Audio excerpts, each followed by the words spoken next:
Hello everyone, welcome back to bright academy. Bright একাডেমিতে তোমাদের সবাইকে স্বাগত জানাই। তো আজকে আমরা আলোচনা করব ক্লাস 9-এর Duff and Dot English question বাঞ্চের থার্ড সামেটিভ অ্যাভালিউশনের 331 নাম্বার পেজে প্রথম যে স্কুলটি রয়েছে মহেশ শ্রী রামকৃষ্ণ আশ্রম বিবেকানন্দ বিদ্যালয়, তার সিন, আনসিন এবং গ্রামারগুলো নিয়ে আলোচনা করব। ওকে, তো চলো শুরু করা যাক।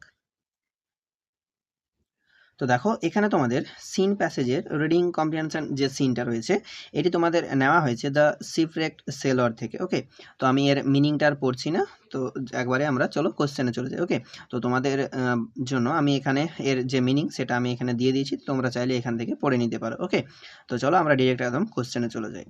এর দাগে দেখো এমসিকিউ কোশ্চেন রয়েছে। একের দাগে কি রয়েছে, after being shipwrecked Robinson came to a, অর্থাৎ জাহাজডুবি হওয়ার পর রবিনসন এসেছিল একটা কিসে, ডেজার্টেড আইল্যান্ড। ওকে, অর্থাৎ একটা নির্জন দ্বীপে এসে উপস্থিত হয়েছিল। Option B is the right answer. এরপর দুইয়ের দাগ কি রয়েছে দেখো, Robinson swam to the wreck too, অর্থাৎ রবিনসন সাঁতার কেটে সেই জাহাজের ধ্বংসাবশেষের কাছে গিয়েছিল টু জন্য, কিসের জন্য, salvage some of his belongings and food, অর্থাৎ তার কিছু জিনিসপত্র এবং খাবার জোগাড় করার জন্য। তো option A is the right answer. এরপর তিনের দাগ কী রয়েছে দেখো, ইন দ্য ব্যারেন ল্যান্ড, অর্থাৎ সেই অনুর্বর দ্বীপে, the thing that was useless to Robinson was, সেই জিনিসটা যেটা রবিনসনের কাছে ইউজলেস ছিল সেটা কি ছিল, অপশান ডি মানি, অর্থাৎ টাকা তার কাছে ইউজলেস ছিল।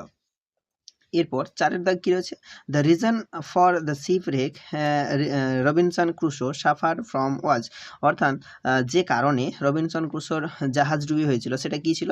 তো এর অ্যান্সার হবে অপশান বি, ভায়োলেন্ট স্টর্ম, অর্থাৎ প্রবল ঝড়ের কারণে রবিনসন ক্রুশোর জাহাজডুবি হয়েছিল। ওকে, তো এই গেল তোমাদের এমসিকিউ। এরপর বি এর দাগ, এখানে তোমাদের কোশ্চেন রয়েছে। তো একের দাগে কী কোশ্চেন রয়েছে দেখো, what happened to Robinson Crusoe during C voice, অর্থাৎ সমুদ্রযাত্রার সময় রবিনসন ক্রুশোর কি হয়েছিল। ওকে, তো এর অ্যান্সার কি লিখবো দেখো, Robinson Crusoe was shipwreck during a violent storm, অর্থাৎ সমুদ্রযাত্রার সময় প্রবল ঝড়ে রবিনসন ক্রুশোর জাহাজডুবি হয়েছিল। He came ashore on a deserted island, অর্থাৎ তিনি একটি নির্জন দ্বীপে এসে পৌঁছান। While the rest of his ship's company was drowned, যখন বা তার যে অন্য সঙ্গীরা ছিল সেগুলি ডুবে মারা যায়।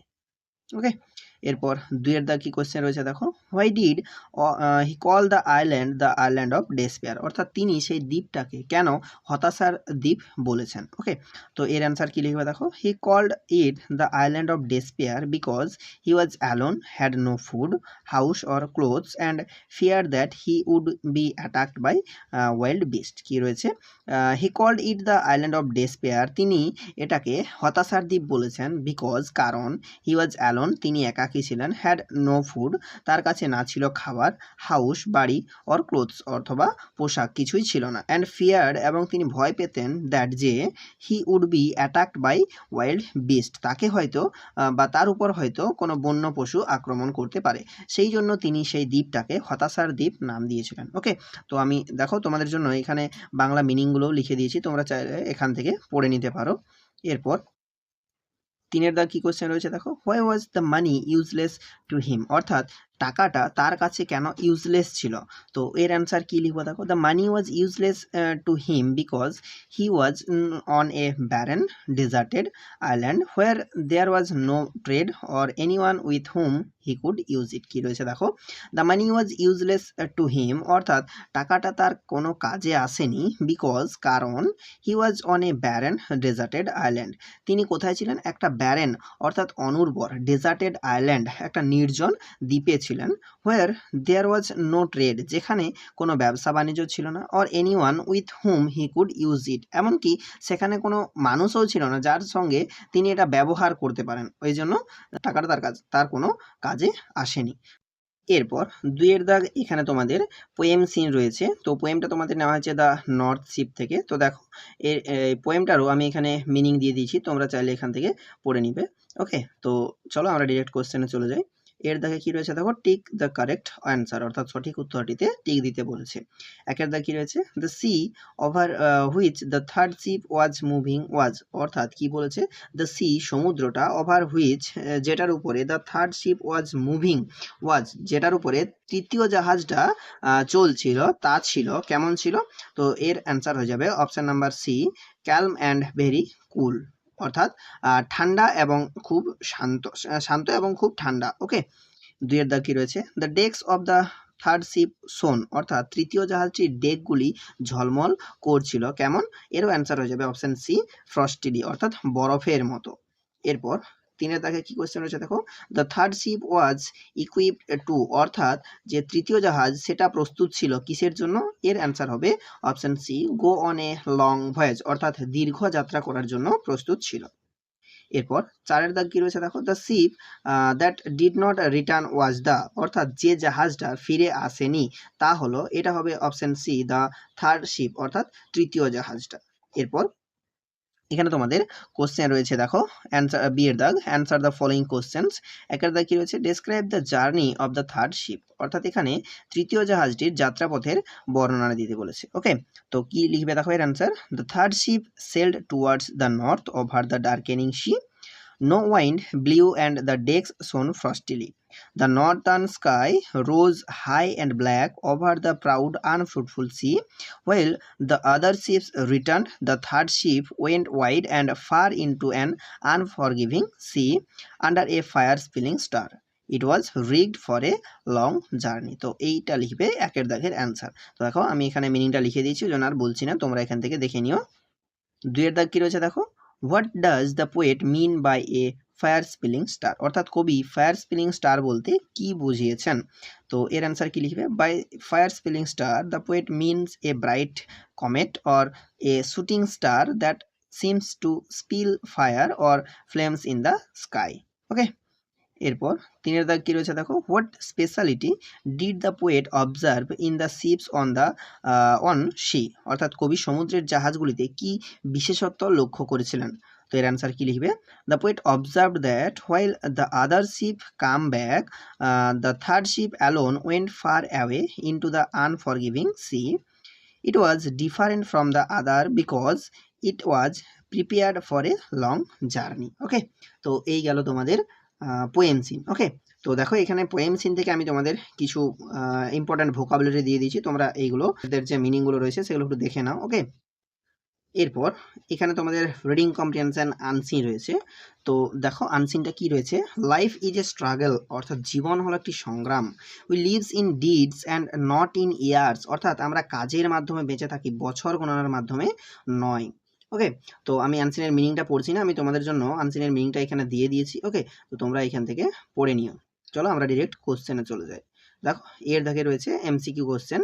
তো একের দাগে রয়েছে লাইফ মিনস, অর্থাৎ জীবন বলতে বোঝায়, কি বোঝায়, এ বেড অফ রোজ, গোলাপের ভরা শয্যা, এ ড্রিমি এক্সপিরিয়েন্স অর্থাৎ এক স্বপ্নালু অভিজ্ঞতা, এ বেড অফ থর্নস অর্থাৎ কাঁটার বিছানা, নাকি স্ট্রাইভ সংগ্রাম, তো এর অ্যান্সার হবে অপশান ডি, এটা একটু মিস্টেক হয়ে গেছে, তো এর অ্যান্সারটা হবে অপশান ডি। ওকে, এইটা হবে এর অ্যান্সার, স্ট্রাইক। এরপর দুইয়ের দাগ, উই লিভ ইন, অর্থাৎ আমরা বেঁচে থাকি কিসে, ইন্ডোলেন্স অলসতায়, ইয়ার্স বছরে, তারপরে রয়েছে ল্যাঙ্গোর অলসতা, নাকি অ্যাকশন কর্মে, তো এর অ্যান্সার হবে অপশান ডি, অ্যাকশন কর্মে আমরা বেঁচে থাকি। এরপর তিনের দাগ কি রয়েছে, the dash care about their reputation, অর্থাৎ তাদের সুনামের বিষয়ে চিন্তা করে, কারা সুনামের বিষয়ে চিন্তা করে, ফুলিশ পার্সনস মূর্খ ব্যক্তিরা, গ্রেট লিডার্স মহান নেতা নেতৃত্বরা, নাকি স্টলওয়ার্ডস কীর্তিমান ব্যক্তিরা, না both B and C, B এবং সি উভয়ই, অর্থাৎ এখানে বি অ্যান্ড সি বলতে গ্রেট লিডার্স অ্যান্ড স্টলওয়ার্ডস এর কথা বলা হয়েছে, তো এর অ্যান্সার হবে option D, both B and C, great leaders and stalwarts উভয়ই কী করে, তাদের রেপুটেশনের উপর চিন্তা করে, তাদের রেপুটেশন নিয়ে চিন্তা করে। ওকে, চারের দাগ কি রয়েছে, proper action needs dash initiative, অর্থাৎ সঠিক কাজের জন্য দরকার ড্যাশ উদ্যোগ, তো এর অ্যান্সার হবে অপশান এ, প্রপার সঠিক উদ্যোগ প্রয়োজন, সঠিক কাজের জন্য সঠিক উদ্যোগের প্রয়োজন। ওকে, এরপর এখানে বি এর দাগে কোশ্চেন রয়েছে। একের দাগ কি কোশ্চেন রয়েছে দেখো, what is the aim of the philosophers, অর্থাৎ দার্শনিকদের উদ্দেশ্য কি, তো কি লিখবে দেখো answer, it has been the aim of all philosophers that everyone should properly understand the realities of the world. অর্থাৎ যে কি বলেছে দেখো, it has been the aim of all philosophers, অর্থাৎ সকল দার্শনিকের লক্ষ্য বা উদ্দেশ্য হলো যে everyone should properly understand the realities of the world, প্রত্যেকেরই আমাদের এই পৃথিবীর বা বিশ্বের বাস্তবতাকে সঠিকভাবে বুঝতে বা বোঝাই হচ্ছে এই যে দার্শনিক তাদের উদ্দেশ্য। দুইয়ের দাগ কি রয়েছে, why are some people treated as fools, অর্থাৎ কিছু লোকেদের মূর্খ হিসেবে বিবেচনা করা হয় কেন। তো এর অ্যান্সার কি লিখবে দেখো, প্রথমে এখানে লিখবে যে some people are treated as fools, প্রথমে এই লাইনটা লিখে নিবে যে some people are treated as fool, তারপর এখান থেকে লিখবে because they take steps haphazardly following which they lose the opportunity. কি রয়েছে মিনিংটা দেখো কি হবে, some people are treated as fool, অর্থাৎ কিছু লোককে মূর্খ হিসেবে বিবেচনা করা হয় বিকজ কারণ দে টেক স্টেপস হ্যাফহাজার্ডলি, আর তারা তাড়াহুড়ো করে কাজ বা পদক্ষেপ নেয়, which they following which they lose the opportunity, যার ফলে তারা সুযোগ হারায়। ওকে, তিন দাগ কি রয়েছে দেখো, what do the wise persons do, জ্ঞানী ব্যক্তিরা কি করেন। তো অ্যান্সার লিখবে the wise persons penetrate into the matter and take the appropriate action, জ্ঞানী ব্যক্তিরা বিষয়টি গভীরভাবে বুঝেন এবং উপযুক্ত পদক্ষেপ নেন। চার দাগ কি রয়েছে, what does the age old proverb say, অর্থাৎ প্রবাদটি কি বলে। তো এর অ্যান্সার হবে the age old proverb says angels fears to treated where fools rush in. কি বলছে দেখো, the age old proverb says, অর্থাৎ প্রবাদ বাক্যটি বলে angels fear to tread where fools rush in, অর্থাৎ মূর্খরা যেখানে ছুটে যায় দেবতারাও সেখানে পা রাখতে ভয় পান। এরপর শেয়ার দা কি রয়েছে দেখো, find out words from the above passage which mean the following, অর্থাৎ এদের যা মিনিং সেম মিনিং এর ওয়ার্ড আমাদের আনসিন থেকে খুঁজে লিখতে বলেছে। কি রয়েছে দেখো, একের দাগ কি রয়েছে দেখো, ইন্টারফিয়ার অফিসিয়ালি অ্যান্ড আনওয়ান্টেডলি, তো এটা হয়ে যাবে মেডেল। দুইয়ের দাগ রয়েছে দেখো, লাভার্স অফ নলেজ, জ্ঞান প্রেমী বা দার্শনিক, এটা হবে ফিলোসফার্স। তিনের দাগ রয়েছে walk or travel on foot, পায়ে হেঁটে চলা, এটা হবে ট্রেড।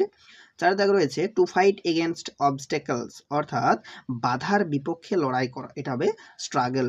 ওকে, তো দেখো এখানে আমি কিছু সাম ইম্পর্ট্যান্ট ওয়ার্ডস দিয়ে দিয়েছি তোমাদের, এগুলো তোমরা নোট করে নিতে পারো। ওকে, এরপর সেকশন বি তে রয়েছে গ্রামার অ্যান্ড ভোকাবুলারি। কি রয়েছে দেখো, এর দাগ fill in the blanks with the correct forms of verbs, অর্থাৎ এইখানে যে শূন্যস্থানগুলো রয়েছে সেগুলো ভার্বের সঠিক ফর্ম বসিয়ে পূরণ করতে হবে। ওকে, তো কি রয়েছে দেখো, হোয়াইল ড্যাশ, এখানে স্পোক না স্পিকিং নাকি ওয়াজ স্পিকিং, দে আবার ড্যাশ রয়েছে, স নাকি সিং না ওয়ার সিন, দেয়ার ক্যাপ্টেন, এখানেও ড্যাশ রয়েছে, লিভিং হ্যাড লেফট না ওয়াজ লেফট দ্য রুম। তো কি হবে, হোয়াইল এখানে হবে স্পিকিং, এটা একটু মিস্টেক হয়ে গেছে। ওকে, এটা ওয়াজ স্পিকিং হবে না, এখানে হবে while speaking. Okay, while speaking they saw their captain leaving the room, অর্থাৎ যখন তারা কথা বলছিল তারা তাদের অধিনায়ককে ঘর ছেড়ে যেতে দেখো। ওকে, এরপর বিয়ের দাগ এখানে কি রয়েছে দেখো, বিয়ের দাগ বলেছে fill in the blanks with appropriate articles and preposition, অর্থাৎ শূন্যস্থানগুলো সঠিক আর্টিকেল এবং প্রিপোজিশন বসিয়ে পূরণ করতে হবে। কি রয়েছে, নো ওয়ান ক্যান ডিনাই, এখানে হবে the importance of history in our civilization, অর্থাৎ আমাদের সভ্যতার ইতিহাসে গুরুত্ব কেউ অস্বীকার করতে পারে না। নো স্টাডি এখানে হবে of present is complete without a reference to the past. কি রয়েছে, no study of the present is complete without a reference to the past, অর্থাৎ অতীতের যে সম্পর্ক সেটা ছাড়া বর্তমানের কোনো অধ্যয়ন সম্পূর্ণ হয় না। ওকে, এরপর শের দাগ রয়েছে ডু অ্যাজ ডিরেক্টেড। তো একের দাগে কি রয়েছে দেখো, you must work hard otherwise you will fail, এটা জয়েন করতে বলেছে আনলেস ইউজ করে। তো এটা আমরা কি লিখবো দেখো, will fail unless you work hard, এটা গেল এক নম্বর। অথবা তোমরা এইভাবে লিখতে পারো, প্রথমে লিখবে unless, okay, unless you work hard comma you will fail, এটা এইভাবেও লিখতে পারো। দুইয়ের দাগ কি রয়েছে দেখো, the lawyer defended his client with dexterity he lost the case. কি বলেছে, জয়েন ইউজিং অ্যাডভার্বিয়াল ক্লজ, এখানে আমাদের একটা অ্যাডভার্বিয়াল ক্লজ দিয়ে সেন্টেন্সটা জয়েনিং করতে বলেছে। তো কি লিখবো দেখো, এখানে আমরা অ্যাডভার্বিয়াল ক্লজ অলদো ইউজ করবো। Okay, although the lawyer defended his client with dexterity comma he lost the case. এরপর 3 দাগ কি রয়েছে দেখো, this is the funniest movie I have ever seen. এটা আমাদের কম্পারেটিভ ডিগ্রিতে চেঞ্জ করতে বলেছে। ওকে, তো দেখো এখানে রয়েছে ফানিয়েস্ট, তো কম্পারেটিভে সেটা হয়ে যাবে ফানিয়ার। তো সেন্টেন্সটা কি লিখবো দেখো, I have never seen a funnier movie than this. 4 দাগ, old fools surface all other fools in folly, make it negative. এটা আমাদের নেগেটিভ সেন্টেন্সে পরিণত করতে বলেছে। তো কি লিখবো এটা, no other fools surface old fools in folly. 5 দাগ, কি রয়েছে, a little learning is a dangerous thing, make it exclamatory. এটা আমাদের এক্সক্লেমেটরি সেন্টেন্সে ট্রান্সফর্ম করতে বলেছে। কি করবো এটা, how dangerous a little learning is, অর্থাৎ অল্প শিক্ষা কতটা বিপজ্জনক। 6 দাগ কি রয়েছে, rain can not be store for long in hand. এটা ভয়েস চেঞ্জ করতে বলেছে। তো দেখো এটা আমাদের প্যাসিভ ভয়েসে পরিবর্তন করা সম্ভব নয়, সেজন্য এটা আমরা যা আছে সেম টু সেম তাই রেখে দেবো, rain can not be store for long in hand. এরপর 7 দাগ, only God can help us, শুধুমাত্র ভগবানই আমাদের সাহায্য করতে পারেন। কি করতে বলেছে, transform the sentence by using none but. এটা আমাদের নান বাট ইউজ করে সেন্টেন্সটাকে ট্রান্সফর্ম করতে বলেছে।